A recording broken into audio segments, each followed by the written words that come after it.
Today's first book about elephants is called Englebert the Elephant, and it's written by Tom Paxton and was illustrated by Stephen Kellogg. Morrow Jr. Books is the publisher. Now, I'm just going to give you a little secret. Keep an eye on these two mouses. They are kind of tricky, and you might be able to catch them on every page. Here you can see they're writing something. This is an invitation by order of Her Majesty. An invitation to the royal ball is hereby bestowed upon Englebert the Elephant. Now, she's saying be quiet. And look, he's sneaking it right into the pile. Here we go. To relieve her royal boredom, the Queen announced a dance. Invitations were delivered, and it happened quite by chance, through an oversight of someone's, whose it was I can't recall, Englebert the Elephant was invited to the ball. Such excitement in the jungle, such a holy hullabaloo, such a race to find a costume and learn a step or two.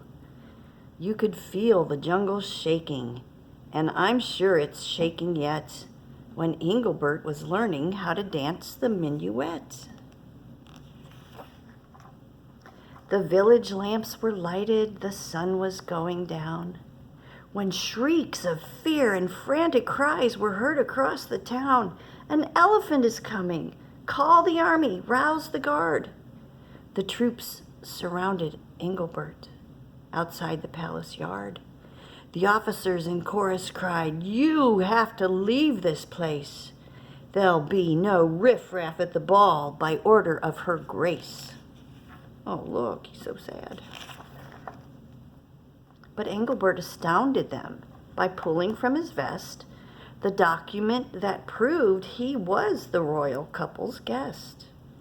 So the soldiers formed an escort, and they led him to the ball, where the orchestra stopped playing and a hush went through the hall. My goodness.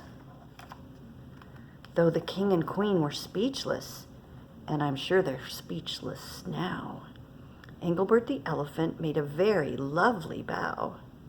"How shocking!" cried a duchess. "It's a scandal," humphed an earl. "That horrid beast will trample us," exclaimed a foolish girl. Then panic seized the courtiers. The banquet was upset. If it wasn't for Her Majesty, they'd all be running yet. My goodness, they've got people hanging from chandeliers and climbing the curtains. Oh, what a mess. Goodness. "Stop at once," Her Grace commanded. The courtiers froze, and then the Queen advanced toward Englebert, who bowed to her again. The Queen began to smile, and the band began to play, and Englebert was dancing in the very nicest way. There's the mice. They're still there. The ladies were delighted at the way he turned and spun, and before the night was over, he had danced with everyone. When they all sat down to dinner, neatly rescued from the floor, Englebert just nibbled, though he dreamed of eating more. He saw the royal cake, and look, that's what he's thinking. But he's just eating little bits. When the final dance was called for, such a sight you've never seen, for the elephant was chosen as the partner of the Queen. Oh my, look at that.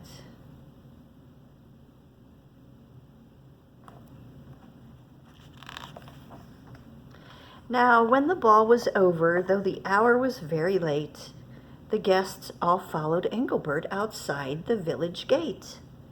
And look, the Queen gave Englebert a present to take home. Isn't that nice? His jungle friends were waiting there. The band began to play.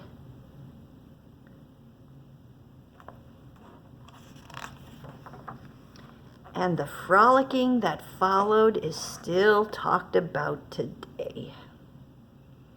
Oh my goodness. Dancing with a crocodile, or is that an alligator? And a bear. And look, a rhino's going down the waterfall.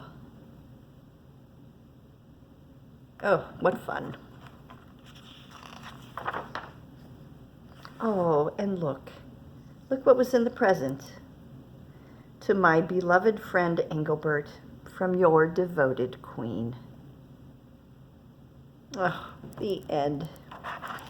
Very nice. Englebert the Elephant by Tom Paxton, illustrated by Stephen Kellogg, and published by Morrow Jr. Books of New York.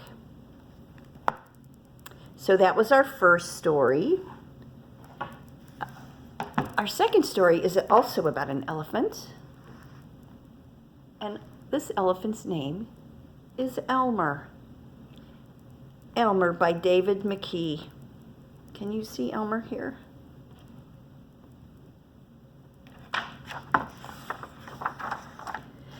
This book was published by Lothrop Lee and Shepherd Books of New York.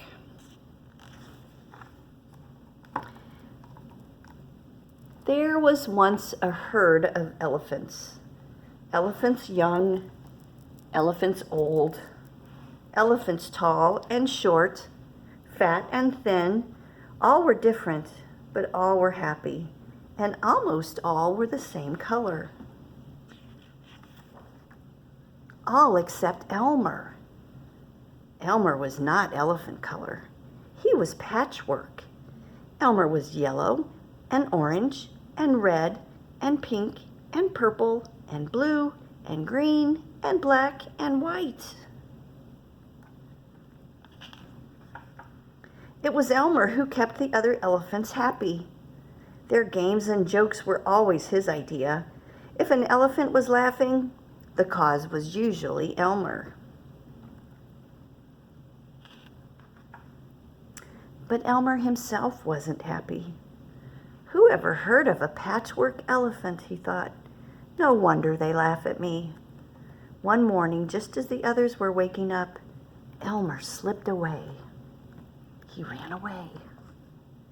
As he walked through the jungle, Elmer met other animals. "Good morning, Elmer," they said. After a long walk, Elmer found what he was looking for, a large bush covered with elephant-colored berries. Elmer caught hold of the bush and shook it until the berries fell on the ground. There they go. Then Elmer lay down and rolled all over the berries, this way and that. He picked up bunches of berries and rubbed himself all over until he was covered with berry juice. When he had finished, there wasn't a sign of any yellow or orange or red or pink or purple or blue or green or black or white. Elmer looked like any other elephant. Here he is. On his way back through the jungle, Elmer passed the other animals. "Good morning, elephant," they said. When Elmer rejoined the herd, none of the other elephants noticed him. I wonder which one is Elmer. I think this one's Elmer. I don't know. They all look alike. As he stood there, Elmer felt that something was wrong. But what? He looked around. Same old jungle, same old blue sky, same old rain cloud, same old elephants. The other elephants were standing absolutely still, silent and serious. Elmer had never seen them so serious before. It made him want to laugh. Finally, he could bear it no longer. He lifted his trunk and at the top of his voice shouted, "Boo!" Look at, they're all startled. The other elephants jumped in surprise. Elmer was helpless with laughter. Then the others began to laugh. Too bad Elmer isn't here to share the fun, they said, laughing harder and harder. And then the rain cloud burst. When the rain fell on Elmer, his patchwork started to show again. "Oh, Elmer," gasped an old elephant as Elmer was washed back to normal. "You've played some good jokes, but this has been the biggest laugh of all. What would we do without you?" "We must celebrate this day every year," said another. "The day of Elmer's best joke. All of us elephants will decorate ourselves in his honor," said a third. "And Elmer will decorate himself elephant color." Oh! And one day each year the elephants color themselves yellow or orange or red or pink or purple or blue or green or black or white, and they have a parade. If you happen to see an elephant in the Elmer's Day Parade who's an ordinary elephant color, you will know it must be Elmer. The end. What a funny story. Look at these crazy decorations. Oh my goodness. Well, that is Elmer by David McKee. And our craft today is actually an Elmer craft.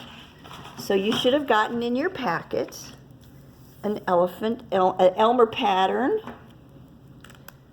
some different colored squares, and hopefully at home you have some glue and a pair of scissors if you like,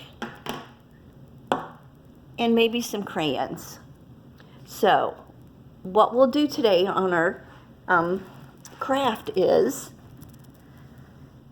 we can either go ahead and glue these squares on to make a patchwork elephant, or if you'd like, you can take a marker and you can draw your own squares, and then you can color it with crayons, or you can glue on the squares, or you can make a multimedia presentation and glue your squares on all over Elmer.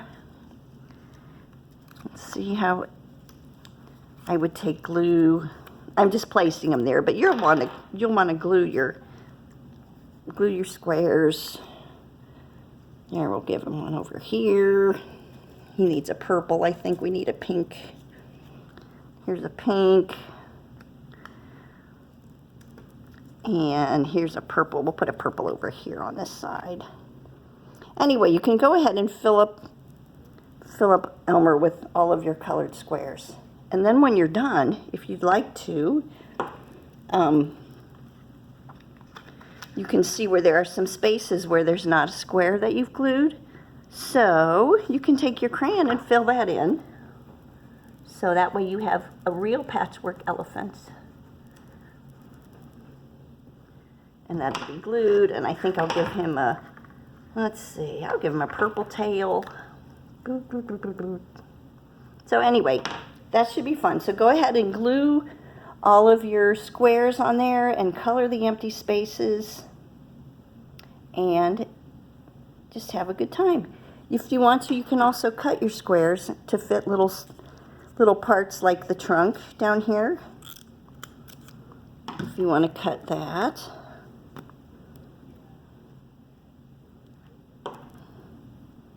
Let's see, and then you can give him a little patchwork trunk.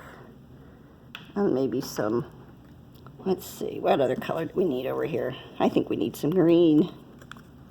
So here's a little bit fatter of a piece.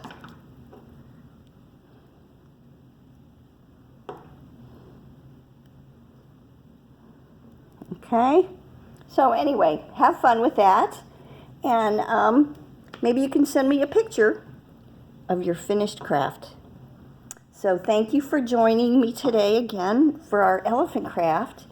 I hope you have fun. Come on into the library and get some elephant books out, or any kind of books that you might like. All right? We will see you next time. Bye.